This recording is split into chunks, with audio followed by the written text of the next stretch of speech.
స్వామి వివేకానంద జయంతి సందర్భంగా యువతను చంద్రబాబు మోసం చేస్తున్నారంటూ జగన్ పెట్టిన ట్వీట్ చూసి ఔరా అనుకుంటున్నాయి రాజకీయ వర్గాలు. యువత ఒక లక్ష్యం, ఏకాగ్రతతో పనిచేస్తే దేశం బలపడుతుందని స్వామి వివేకానంద నమ్మారట. కానీ ప్రభుత్వం ఆ దిశగా సహకరించడం లేదట.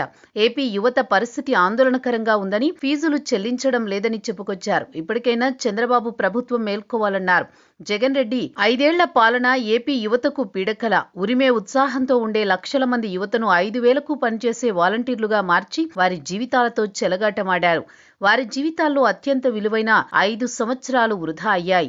అలాగే వార్డు, గ్రామ సచివాలయాల పేరుతో ప్రభుత్వ ఉద్యోగాల్లో కాదో తెలియని ఉద్యోగాలిచ్చి మరికొన్ని వేల మంది యువత నుంచి కెరియర్లను వదులుకొని వచ్చి నష్టపోయేలా చేశారు.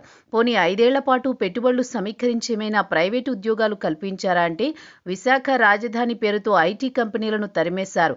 తీసివేతలే కానీ సృష్టించిన ఉద్యోగాలు లేవు.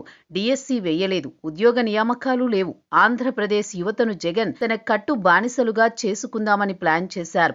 తాము ఇచ్చే చిల్లరకు ఆశపడి వాటితో గడుపుతూ తనకు, తన పార్టీకి జీవితాంతం సేవ చేస్తూ ఉండేలా చేయాలనుకున్నారు. వారి జీవితాలను నాశనం చేశారు. ఇప్పటికైనా ఆ వాలంటీర్ల జీవితాలను, యువత భవిష్యత్తును నాశనం చేసేందుకు జగన్ క్షమాపణ చెబితే వారు కాస్తైనా క్షమించే అవకాశం ఉంటుంది. వాడుకుని వదిలేసినట్లుగా వదిలేస్తే వివేకానంద జయంతి సందర్భంగా మరోసారి జగన్ తమకు చేసిన అన్యాయాన్ని గుర్తు చేసుకుంటారు.